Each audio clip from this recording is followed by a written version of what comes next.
Soon after the great cities of the Indus had been abandoned, that is sometime around 1500 BCE, bands of Indo-European speaking migrants from the north began to filter into the Indus Valley and assimilate with local populations. These migrants are known to historians today as the Indo-Aryans. They spoke the Indo-European language of Sanskrit, and they identified themselves as Aryan or noble people, and thus different from and even superior to the indigenous peoples. Although they pursued pastoral nomadic lifeways and herded cattle, they were also highly militarized and skilled charioteers. Their ability to harness horses to wagons and chariots gave the Indo-Aryans a tremendous military advantage, particularly because they were using this sophisticated military technology against people with no experience of horsepower. This advantage meant that quite rapidly, the Indo-Aryans became the dominant elite across extensive northern regions of South Asia, although the newcomers also borrowed many ideas and technologies from the Indus civilization. During the half millennium between 1500 and 1000 BCE, the Aryans settled across the fertile plain of the Punjab, adopted many of the farming practices of the natives, and became the masters of modern Pakistan and northern India.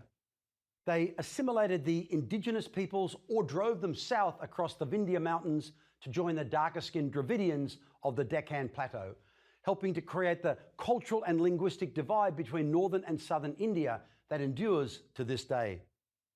The Indo-Aryans brought with them new ideas about religion, notably the singing and chanting of hymns known as rik to accompany their sacrificial rituals. These hymns were created by an elite class of priests and seers called Brahmins, who claimed the ability to communicate directly with the gods. During this 500-year period between 1500 and 1000 BCE, the Brahmins composed more than 1,000 of these hymns and brought them together into the Rig Veda, a spiritual collection that is the oldest of the sacred books of what would become the Hindu religion. It has been used in worship in South Asia for more than 3,000 years. Veda is a Sanskrit word that means knowledge, so Rig Veda means the hymns of knowledge. This was knowledge possessed by the Brahmins to ensure the continued functioning of the world. As the Rik were chanted, sacrifices of animals and different farming produce were made to the gods in the hope of successful harvests, good health, long life, healthy children, and success in war. The Rig Vedas identified the most important Indo-Aryan gods, including the sky god Varuna, the storm god Indra, the fire god Agni, and the sun god Mitra, who would later be worshipped widely through Central and Western Eurasia as Mithra, popular with both the Persians and the Romans. As well as being a religious document, the Rig Veda has also proven invaluable to historians as a source of information about early Indo-Aryan culture. In terms of political organization, the hymns of the Rig Veda describe a multi-tribal structure in which each tribe was led by some sort of a warlord called a Raja. The word Raja is linguistically a close relation to the Latin word for king, Rex, reminding us again just how linguistically connected all of the Indo-European languages are. The Rig Vedas also show that the conflict between the Indo-Aryans and the Dravidians for control of the Indus Valley was ongoing between 1500 and 1000 BCE, leading to much destruction and devastation in towns and farmlands. As well as fighting local populations, the Indo-Aryan tribes also constantly fought among themselves, if the frequent descriptions of epic battles in the Rig Vedas are anything to go by. Gradually, the Indo-Aryans were able to take control of most of India, settling down to become farmers and transforming their original pastoral nomadic tribal structures into political institutions more suited to sedentism. Rather than constructing imperial states, however, the Indo-Aryans built smaller regional kingdoms that reflected the long history of competitive disunity between the original tribes. During the next phase of South Asian history, after 1000 BCE, the continuing influence of the Indus civilization contributed to the emergence of a new, more rigid social structure that explicitly divided the people into 4 distinct classes, or varnas as they are known in Sanskrit, from the Sanskrit word for color. These classes were the Brahmins, the priestly class, the Kshatriyas, which was made up of the nobles and warriors, the Vaishyas, who were the common people such as artisans and merchants, and the Shudras, who were the equivalent of serfs in a feudal system. Sometime later, a fifth category of untouchables was added, so called because members of other castes would be defiled if they were touched by one. The untouchables performed the most menial and dirty work, including handling the flesh of dead animals through occupations such as tanners or butchers. When Portuguese merchants arrived in India in the 16th century, they quickly became aware of the rigid Indian Varna classes, and they called them castas. The English term for India's social system, the caste system, comes from the Portuguese. The caste or Varna system has deeply influenced the lives of Indians ever since it emerged. It became a caste member's duty to marry within the caste, for example, and care for one's fellow caste members. The caste system does have a certain amount of social flexibility built into it, allowing for members of the middle caste in particular to move up or down the social hierarchy. And the system also helped newcomers find a place within Indian society once they were accepted into a particular caste. The caste or Varna system also had powerful implications for religion. The important Hindu text, the Bhagavad Gita, which consists of a dialogue between the Kshatriya warrior Arjuna and the Hindu god Vishnu disguised as a charioteer, explicitly states that membership in each caste demands the carrying out of certain mandated duties, and that failure to do so will bring disgrace. As Vishnu tells Arjuna, "Think of your duty and do not waver. There is no greater good for a warrior than to fight in a righteous war, but to forego this fight for righteousness is to forego your duty, and honor is to fall into transgression." Despite the deeply entrenched and religiously sanctioned nature of the Varna system, it is hardly surprising that members of lower castes resented their inferior status. As Indian society became more urbanized during the first millennium BCE, merchants in particular began to reject their subordinate place in society. This contributed to changes in religion during the mid-first millennium BCE, changes that first began to appear amongst the Brahmins themselves. Around 600 BCE, a radical Brahmin sect emerged that openly embraced mysticism, spiritual discipline, and yogic meditation, and rejected the standard rituals of Vedic religion. These new approaches to traditional Vedic religion were written down in a collection called the Upanishads, which was soon recognized as the supreme realization of Vedic religion. These texts advanced the idea that consciousness within individuals comes from an eternal sacred energy at the heart of the universe, an energy or deity they called Brahman. The Upanishads also articulated the notion of the transmigration of the soul. The premise for this is that people's deeds in life stayed with them in the form of an unseen power called karma. After death, a person's karma might be insufficient to keep the soul in heaven, at which time the soul would descend to earth and be reincarnated in another body. Bad deeds, therefore bad karma, lead a soul to hell, and rebirth in subhuman form is a consequence of violating the basic doctrine of the religion. Needless to say, this rebirth of the soul in a new body was an endless and tedious process, and the only way to avoid this fate was to adopt the ascetic life of pure Dharma, or deep meditation. This led to the appearance of gurus who wandered the country as meditating ascetics, all of which had a powerful effect on society. Yet even this reformed version of the Vedic religion was still dependent upon ritual sacrifices offered by Brahmin priests who remained at the highest strata of society, were exempt from taxation, and received generous fees and gifts for their services. Resentment increased amongst the lower castes against Brahmin pretensions and superiority, leading to the emergence of new sects that openly attacked the Brahmins, claiming that they were charlatans who hoodwinked the people. But the most important development in this period of intense thinking about religion was the emergence of new ideologies, particularly Jainism, Buddhism, and later Hinduism, which incorporated many of the Vedic practices and works that we've already discussed, such as the Rig Veda and the Upanishads. These new religions became serious alternatives to the ritualized religion of the Brahmins and are further examples of the continuous quest by humans throughout the era of agrarian civilizations to discover meaning and purpose through religion and philosophy. Jainist ideas date to the 7th century BCE, but the ideology was fully developed in the late 6th century by semi-legendary teacher Vajramana Mahavira, a member of the elite Kshatriya caste who left home aged 30 to seek salvation as a wandering ascetic. Eventually, he gained enlightenment and adopted the ascetic ideal of detachment and meditation, preaching this to a committed band of disciples who formed a monastic order to spread his message. To his disciples, Mahavira was Jina, the conqueror, and they referred to themselves as Jains. Jains believe that almost everything that exists in the universe has a soul, including humans, plants, animals, and insects.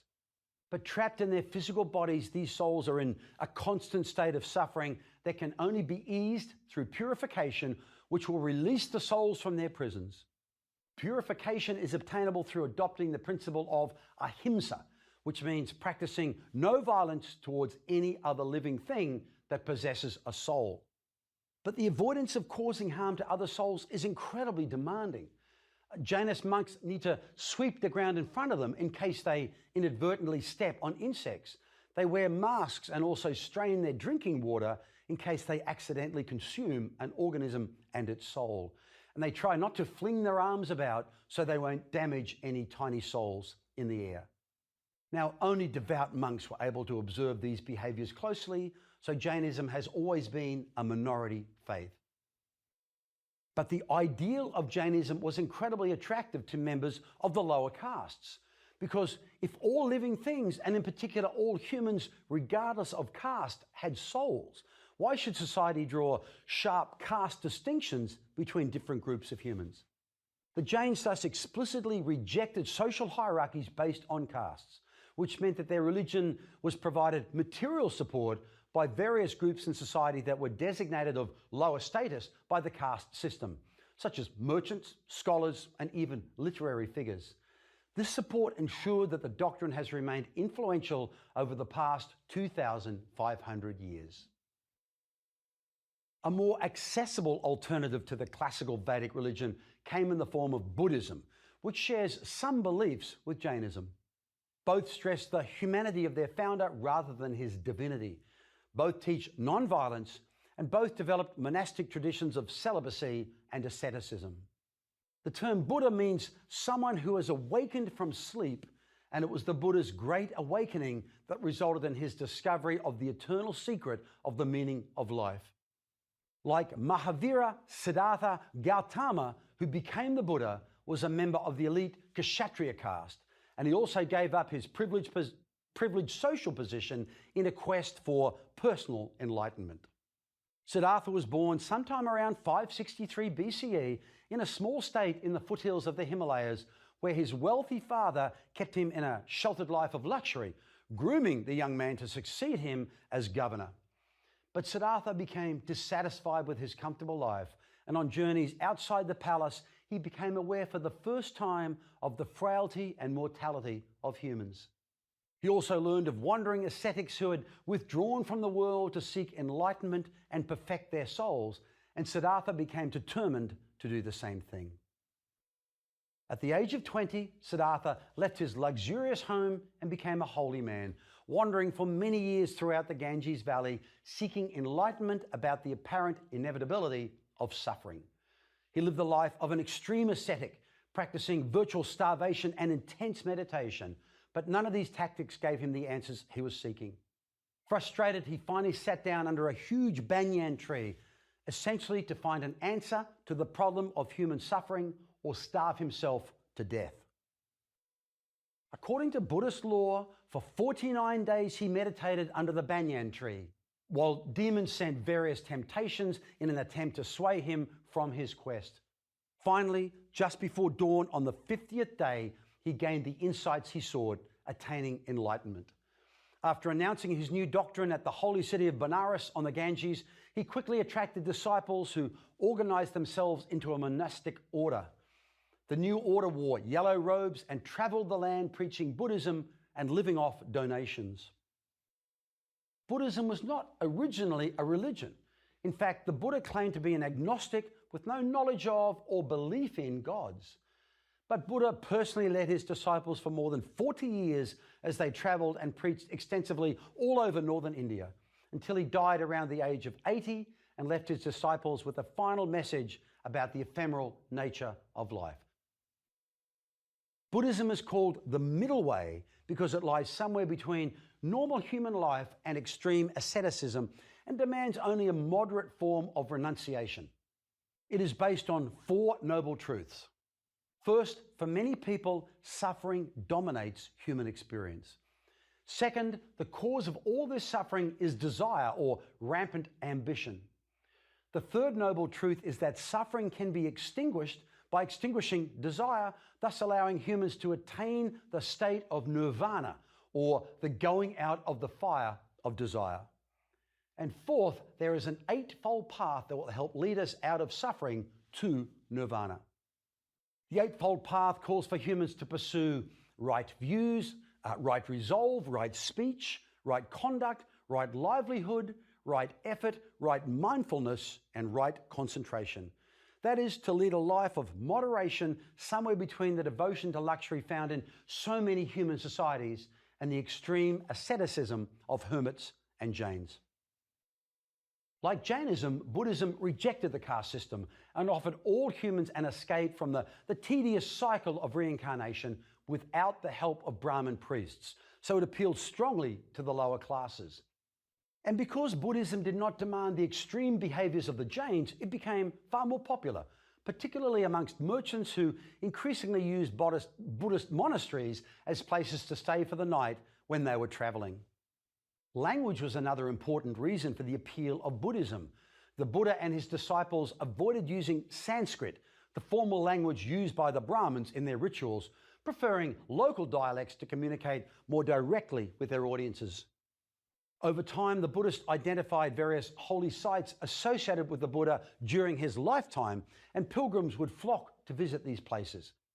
The monks also constructed stupas, which were shrines with rounded dome roofs that housed relics of the Buddha and his earliest disciples. The well-organized Buddhist monastic communities received gifts and cash from pious lay supporters, which allowed the monasteries to acquire impressive resources and freed up the monks to spend most of their time preaching the ideology. These monastic organizations became highly efficient at spreading the Buddhist message and recruiting converts. And the monasteries also took to accepting gifts from wealthy benefactors in return for blessings for the attainment of nirvana. Buddhism also benefited immensely from the patronage of the powerful Mauryan dynasty, the first dynasty to unify much of South Asia into a single state. More about the Mauryans in a moment. Even after the collapse of the Mauryan Empire in the 2nd century BCE, ongoing developments in Buddhist theology opened new, less demanding avenues for salvation, leading to an explosion in popularity for the faith. The first of these developments was the deification of the Buddha himself. Although the Buddha did not consider himself a god, some of his later followers did, and this deification only helped increase the power of the Buddhist message amongst converts. A second important development was the appearance of bodhisattvas, Buddhists who are said to have attained spiritual perfection and could have entered the state of nirvana, but chose to delay their transformation in order to remain in the community as inspirational examples to others. Eventually, a new version of Buddhism emerged called Mahayana, which means the greater vehicle, so named because it has the capacity to allow more people to attain nirvana. Mahayana Buddhism spread rapidly throughout India and then along the Silk Roads into Central Asia, China, Japan, Korea, and Southeast Asia. However, practitioners of traditional Vedic religion did not take the rise in popularity of Buddhism lightly. Instead, they worked to reform the religion of the Brahmins and create a much more popular and accessible version of the religion. That version, which we'll consider further in the future, is known today as Hinduism. Okay, After this discussion of religious developments during the Vedic Age, let's return to political and social history in South Asia during the first millennium BCE, evidence for which comes from epic poems like the Mahabharata and the Ramayana, and also from the work of archaeologists. These sources inform us that the Indo-Aryans continued to slowly expand throughout the subcontinent, fighting many epic battles amongst themselves as they did so. The warriors were now armed with iron weapons, which made warfare increasingly bloody, but iron was also used to make tools that increased agricultural production. Eventually, all of the Ganges Basin was divided into a series of independent city-states, each with its own state army and a powerful king known as a Maharaja, or Great King. The Maharajas collected tribute from the farmers, artisans, and merchants of their states and used this to build palaces and other examples of monumental architecture in their cities and to maintain their courts and their armies. These developments had further political and social ramifications, leading to the entrenchment of three key pillars of Indian society which continue even today: the caste system, which we've already discussed, the semi-autonomous individual village, and the extended family. The autonomy of Indian villages and their governing structure of headmen and council of elders was critically important in maintaining cohesion within these kingdoms. Known as the Panchayat Raj system, these self-governing and often self-sufficient villages offered political stability across eons of Indian history, even as great empires rose and fell. This critical role for autonomous villages has persisted even into the political structures of modern India. In 1992, the Indian government formalised the Panchayat Raj system, which essentially means rule by village committees, as one of the three cornerstones of a three-tier system of elected local and district governance. The consolidation of the three-generation family also assumed tremendous significance in the first millennium BCE. Within the extended family, women were put into a position of subordination to men. This meant that when a young woman married, she automatically left her father's household and entered that of her new father-in-law, and also that the children in any marriage were considered by Indian law to be the exclusive property of the father, never the mother. Women were also expected to have a male protector at all times, be he her father, father-in-law, husband, brother, or even her son. And women were not able to inherit property and could not participate in Vedic religious rituals where their presence was thought to defile the process, although women were able to become nuns in the spiritual ideology of Buddhism. Most of our evidence for gender relations in India after 500 BCE comes from the laws of Manu, although, like the much earlier law code of the Babylonian Hammurabi, these laws can seem ambiguous. Some of the statutes are clearly and explicitly patriarchal, but others appear to offer women some measure of protection. The laws also discuss the extraordinary practice of suti, which dramatically illustrates the extraordinary lengths women were expected to go to in order to demonstrate their utter dependence on men. Suti demanded that widows go willingly to their deaths by voluntarily jumping on the funeral pyre of their dead husbands. Indian moralists recommended that widows of prominent men in particular should follow this practice in the hope that their example would reinforce patriarchy more widely. As Indian society took shape under the rule of the Maharajas, outside peoples began once again to play a role in South Asian affairs. Late in the 6th century BCE, the Persian king Darius expanded the Persian Empire into the Indus Valley. He faced little opposition because there was no internal unity among the competitive kingdoms of the region, and by 520 BCE, the Persians had incorporated much of modern Pakistan as a satrapy or province of Persia, a particularly wealthy satrapy that contributed enormous amounts of gold and other treasure to Persian coffers. This remained the political reality for the next 2 centuries until in the 330s, Alexander of Macedon destroyed the Persians at Gaugamela, crossing the Hindu Kush mountains and campaigning vigorously along the Indus Valley. He defeated a series of local Maharajas, including the most powerful, King Porus, and this created a power vacuum. After Alexander withdrew, an ambitious local prince known as Chandragupta Maurya used his small but well-trained army to conquer a series of regional states until much of northern India was under his control, thus uniting a significant part of South Asia into a single imperial state for the first time. Megasthenes, a Greek ambassador that had diplomatic relations with Chandragupta, wrote a detailed account of his rule, providing historians with invaluable information on Mauryan society and politics. Megasthenes tells us that Chandragupta established a splendid new capital at Pataliputra, the modern city of Patna. The capital was enormous, at 18 square miles in area, perhaps the largest city in the world at that time, and it was surrounded by massive defensive walls and a sort of moat that could be filled with sewage. The Mauryan professional army was similarly huge, as many as 700,000 soldiers, 10,000 chariots, and 9,000 elephants, and also an effective secret service. Chandragupta was fortunate to have the advice of a very able political advisor named Kautilya, who has also left us more invaluable evidence in a work entitled The Science of Material Gain. Like some South Asian Machiavelli, Kautilya was highly critical of anarchy and praised royal power as the source of stability. He approved of the use of force against weaker states, but also advised making treaties with states of equal power. As the Mauryan Empire expanded, effective administrative structures were put in place. The empire was divided into provinces, which were subdivided by districts, and of course by autonomous villages. An empire-wide legal code was also put in place, which was administered by a series of courts, although Chandragupta reserved the right for royal interference in proceedings and often heard cases while having his daily massage. The sophisticated Mauryan economy included a mining, manufacturing and road construction sector, a timber industry, extensive cattle breeding, and the promotion of interregional trade.